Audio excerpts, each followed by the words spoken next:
Welcome back to another Overwatch Coach VOD review. So today we're going to be VOD reviewing Zenyatta main. I skipped ahead just a little bit in this video just to see. So we start on Brig, but it's primarily a Zenyatta game, but we are going to get a couple team fights of Brig in the beginning. So just a fair warning to any viewers watching this, there's going to be a little Brig in here as well. So so I've got two intros to read for this one, and that's because they submitted their initial replay code right before this Junker Queen patch that came out. So I asked them to submit some new codes. So I'm going to read both intros, and just so if it feels like a little bit of an overlap, that might be why, and then we'll dig into this. So, okay, hard stuck bronze 1 Zenyatta main, that's the title. So like the title says, I'm hard stuck in bronze 1, 70%. I'm guessing that means you're higher than 70% of the bronze 1s, or is that your win rate? I'm not sure what that 70% means, but it's probably one of those two things. So Zenyatta mains for support, please help me out with some tips or stuff I'm doing wrong. I feel like I perform fairly well. I end up with teammates that never listen to the group up hello and wait for the rest of the team to join us a lot of the time. I try to research and figure out what to do, but I just can't seem to win very often. Please help me out. I don't want to be bronze forever. And then the second one here, got some new codes for you to look at. Went surprisingly well in the few games I've played since this patch. I don't want to spoil anything either. Try not to play Zen for one round in our team. I'll refrain from that. Second game went. Okay, yeah, because you gave me two codes. So, yeah, obviously I'm grabbing the Nepal game. So, all right, let's dig into this here. So, all right. Excuse me. All right, so the one thing I'll say, I get, all right, so you're a Zen main and you're trying to branch out to other characters. So, the one thing I'm going to say just right off the bat here, I'm not a big fan of coming out of the gate as Brig unless you know something. Like maybe you recognize the tank from a previous game and they were a ball one trick or a Winston one trick or a Diva one trick or some form of dive, and you recognize some names and you just expect dive to be coming your way. Okay, go Brig out of the gate. But if you don't know what the enemy team's even running yet, I would advocate don't put Brig into your mental choice of heroes and use Brig as a counter pick character.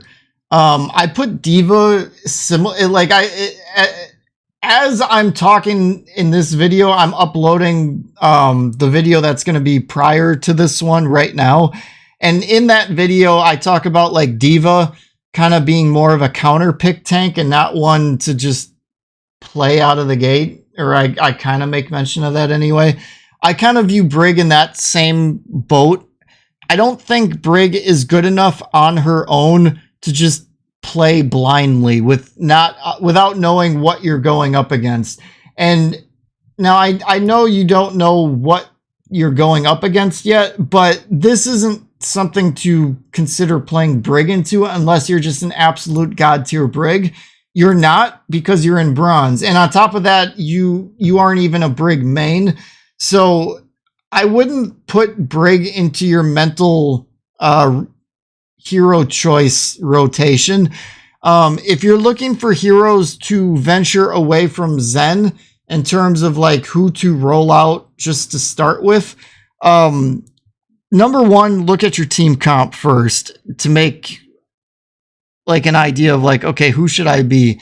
So when I look at this, I would say Kiriko would be a safe pick, although not the greatest because they're not running Anna, so there's really nothing to cleanse here outside of like Mei when she ults, or Ryan when he ults, assuming you don't get ulted with it.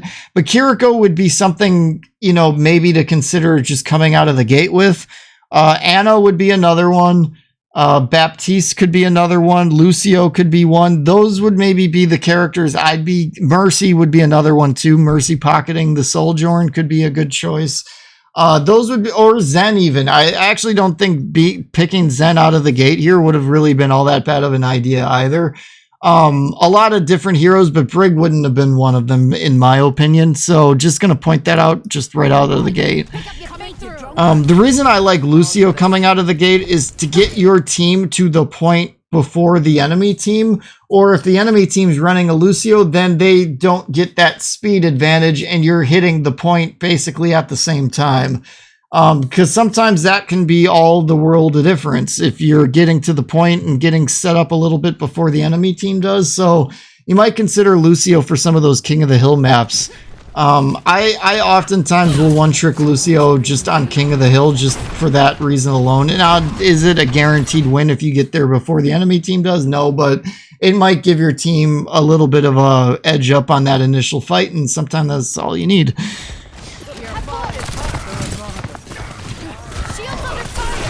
Okay, good whip shot.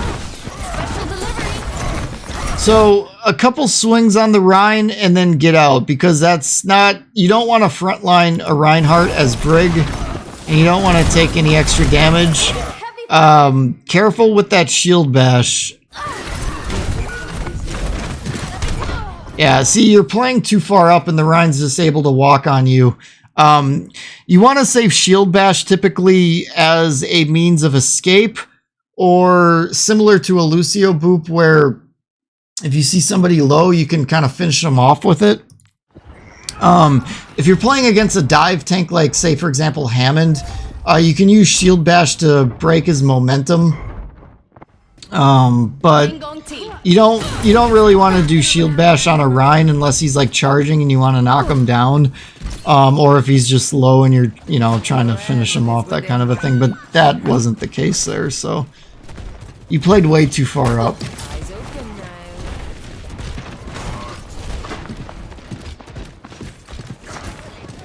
Just rest your shield. Just get into the hallway, hide, and get your shield back up.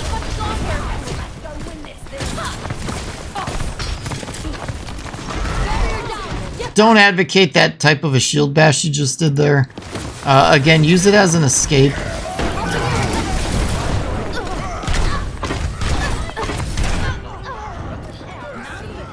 So, hold on. If I hit the right button.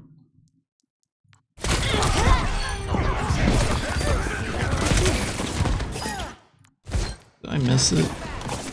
I just want to see if she cleansed your stun on Reinhardt. I'm just curious if she did.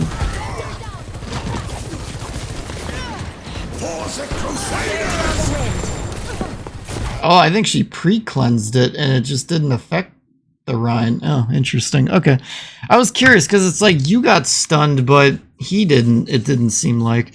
I didn't really notice the stuff, but she like did. She like pre-stunned it or pre-cleansed it. Huh. So yeah, I mean, after that first fight, you should have just swapped right off a Brig. You should just get off Brig. Pick up your fate, you drunk shot. Hey.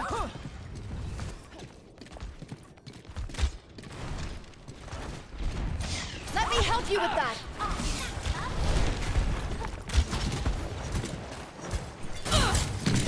Here, for you.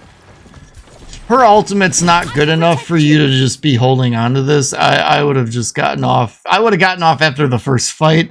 Although, granted, I wouldn't have started on Brig either. But this hero choice is not doing your team any favors. Good whip shot for what it's worth.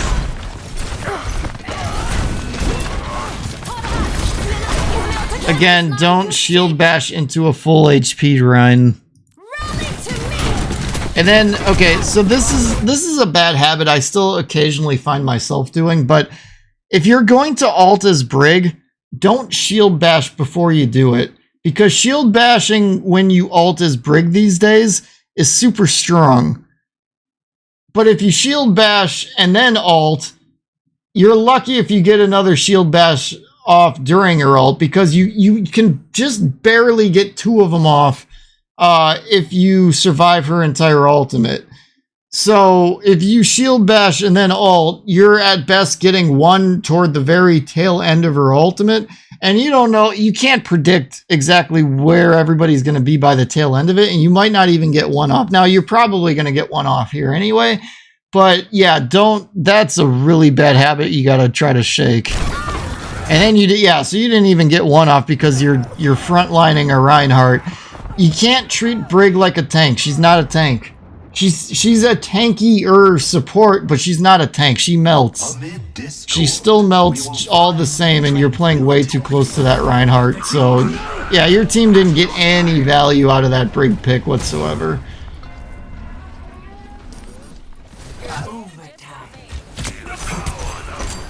I would have liked to have seen you got that healing orb off on the, who was that, the Reaper? Yeah. I don't know if it would have made all that much of a difference, but still, I would have liked to have seen that. Unfortunate that Kiriko couldn't cleanse you there, or both of you, really. But yeah, nothing for you there, so alright. Yeah, that was kind of a nothing round in all honesty, because you were on a bad hero choice. So let's see what we get here now. So, a lot of team swap up. Pretty much a whole different team comp here, so let's see what we got. Unfortunate, you're... Okay, that's good awareness. You spotted she was AFK and you stayed basically in teleport range. So I mean that's at least good awareness. Now, what doesn't help anything is your team just went in without either support at this point. So being on a mic and being like, wait, don't go in yet, our Kiriko was AFK and she just teleported, so we're behind. Something to get your team to know, because your team is completely oblivious to this. Good that you saw it, but at the same token, now your whole team is going to be dead here by the time you guys get to them. And then on the same token, if you're playing a comp game, don't go AFK like that. This whole situation just screwed up this whole first fight.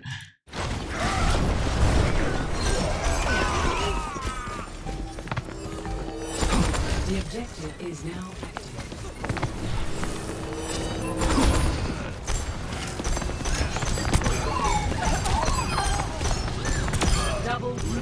Good cleanup. Alright, so even though the AFK thing happened, it really only cost you the tank. Move up. Both of you guys should move up a little bit. So in terms of where to hold, try to hold that room in there. That's where I usually like trying to see people holding. And then as they start pushing into that room, then you start holding one of these rooms, depending on where your team wants to, back out into. And then you kind of just gravitate back to here because these are two chokes, right? That door right there is a choke, and then that's number one. And then door number two, depending on which side they go, that's another choke. Hold these chokes. Don't just sit on the point here. That's giving up too much space.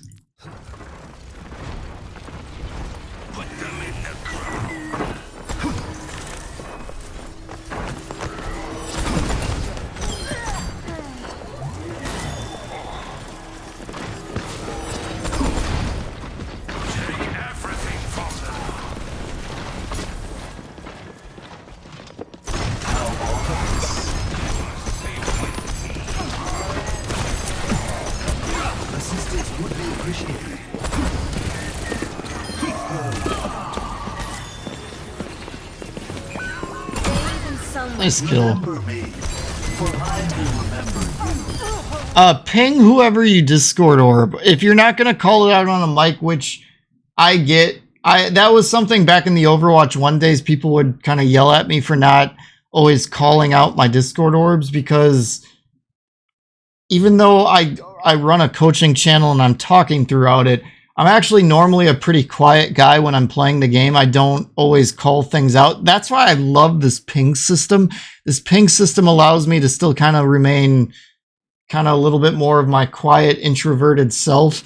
And then, but when I Discord orb, I ping it. So get in the habit of pinging Discord orbs. Come to me for healing. Like, get that Discord orb on the Mei. Like, that was a missed opportunity, even though she died anyway. And then ping it. But again, we're playing too far back here. On this map, that door right there, you guys should contest that door. And then once that fight starts kind of turning south, fall back to, you know, position number 2. And then as that starts falling south, then you start falling back into where you're at now. But you guys got to get in the habit of holding these chokes.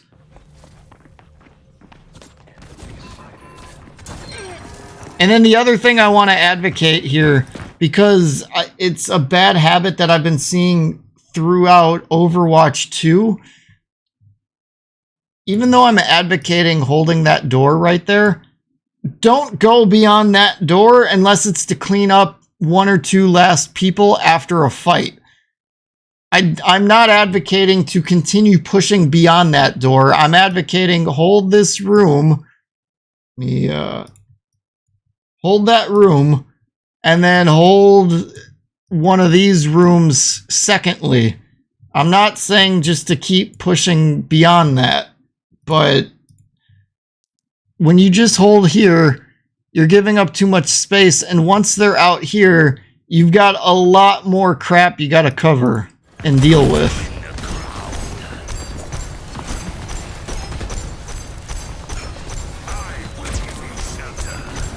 And if your tank dies, but your DPS and your 2 supports live, I still advocate trying to hold that room. Just be a little bit quicker and more willing to fall back until your tank gets back. But I still advocate that push-up. Good kill. I would fall back a bit if I were you. If I were you, I would start playing more along this area.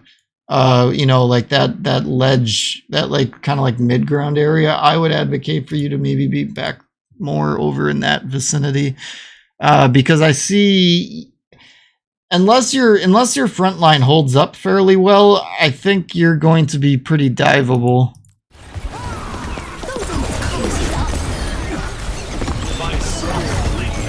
Trance. Yep. Okay. Unfortunate you couldn't save your Kiriko, but. Yeah, you did what you could there. So now again, move up to this room and hold them in that choke. And then they won't get another contest off. I don't know if they'll get one off anyway, but... yeah, this Reaper might contest. Yep. Maybe. Yeah, he didn't survive.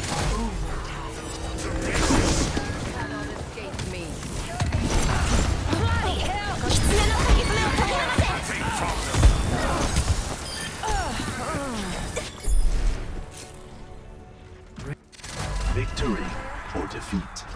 Our destiny is not preordained. Is your Kiriko AFK again? Oh no, she might have caught up or something.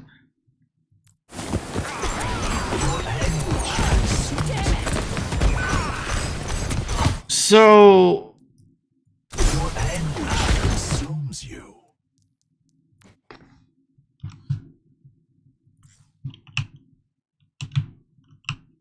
do you see the problem here before I say it?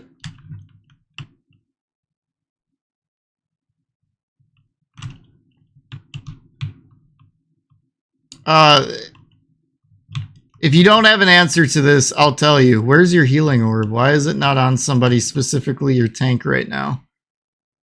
Now, normally speaking, coming out of the gate, the healing orb should either be on the Bastion or the Reaper. Either choice would be fine. But as soon as your tank starts taking this kind of damage, it's got to go to the tank. But your healing orb isn't on anybody. Sloppy. Now you've got it on the support. Support doesn't need it. The Bastion does. By the time he got it, it's too late. Sloppy. Consider the alternative. Reaper's going in. He needs the orb. By the time he got it, it was too late. Sloppy. Your team was not supported by you there at all. Your Kiriko solo healed. And that's why you guys lost that fight. I don't know if your tank would have survived that had he have gotten the orb sooner, but your DPS needed that orb hella sooner. Your tank needed that orb and never got it. By the time your DPS got the orb, it was too late. That orb's got to be on somebody going into every single fight.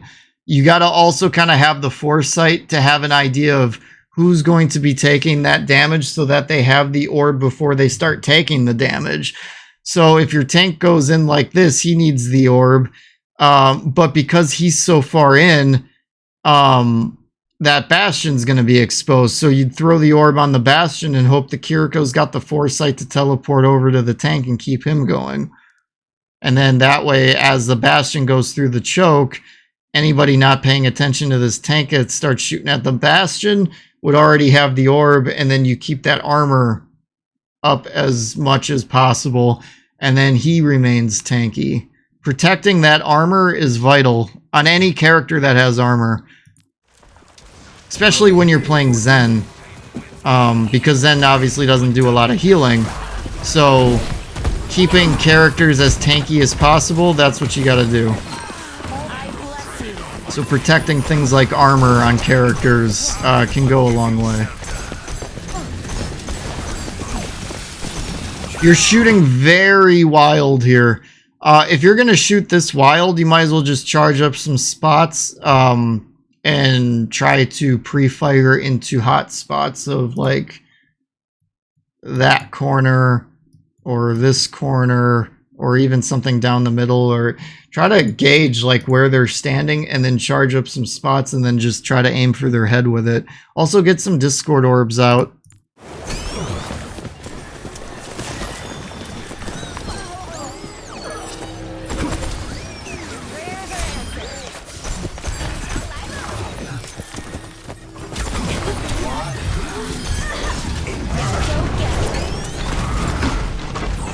I'm not noticing any Discord orbs for me right now.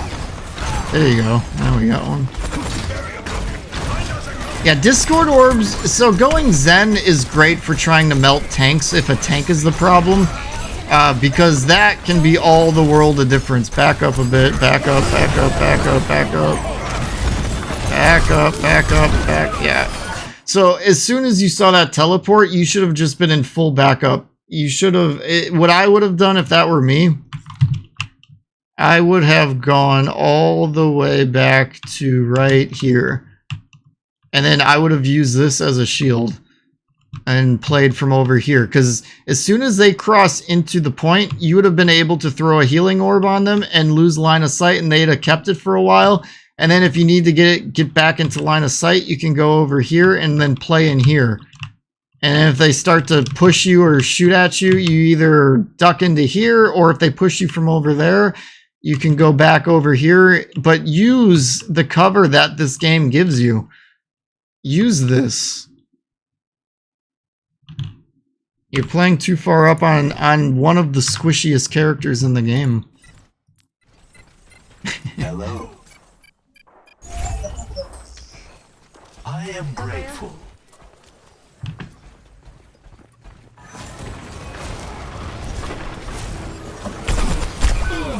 Oh, that's unlucky. Objective 5.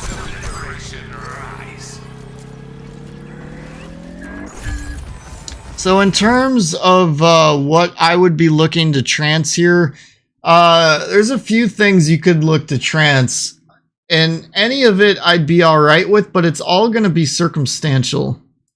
So trancing could be all right, but again, it's going to be a factor of who's in it. You could trance Hammer down if you aren't in it and he gets a bunch of people, which could theoretically happen, because asking a Ramatra to block Hammer down is asking a lot. It's not impossible, but it's asking a lot, especially in a bronze lobby. And then you got Kiriko's ultimate, which, again, situationally could be worth trancing. I say could be because, again, it's just a matter of who's all alive at the time that it's happening and how, where, and how they use it. So it's a lot of situational ones here, but Zen's ultimate is a defensive ultimate, and you should use it to counter something. So see how you use it.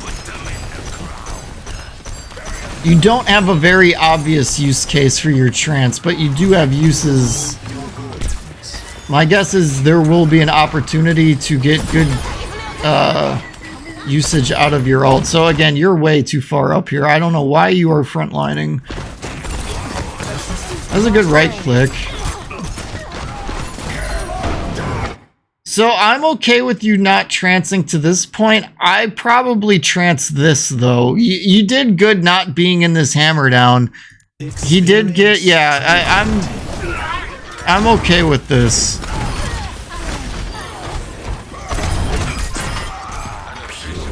Yeah, good job.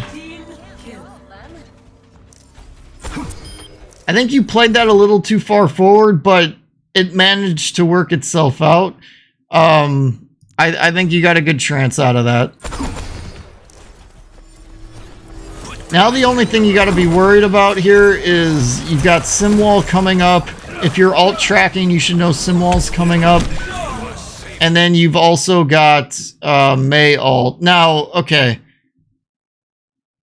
Ryan killed you. Let's look at Ryan's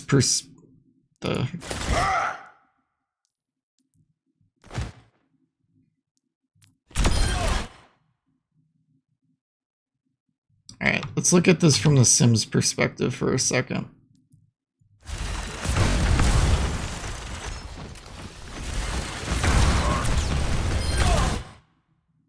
So I get Sim isn't the one that killed you, but when you're peeking and poking through these chokes, where are they likely going to shoot? Right where the Sim is aiming. Where were you standing? Right where the Sim is aiming. Pay attention. Think. When you're trying to fight through a choke, where would you have charged a right click? Probably in this vicinity here. So why are you standing in a hot spot like that? Don't stand there. Your positioning needs a lot of work. A lot of work. You asked for that. See, you're standing right in the line where they're gonna shoot. Now, what should you have done? Why not go? Because you had plenty of time to do this, right? Why not come up here? Up here. Now you could do one of two things. You could play over here because you like kind of playing more up forward, right? So you could play over here, and as they come in, shoot from this mid-ground spot, or something I probably would have done. You could be playing from up here and then shooting down and taking high ground. The only thing you'd have to worry about then is the Sim teleporting their team up here, and then you'd be kind of caught up here, and then you'd have to try to retreat, and that might put you in a rough spot. But this is probably more along the lines of where I'd be playing.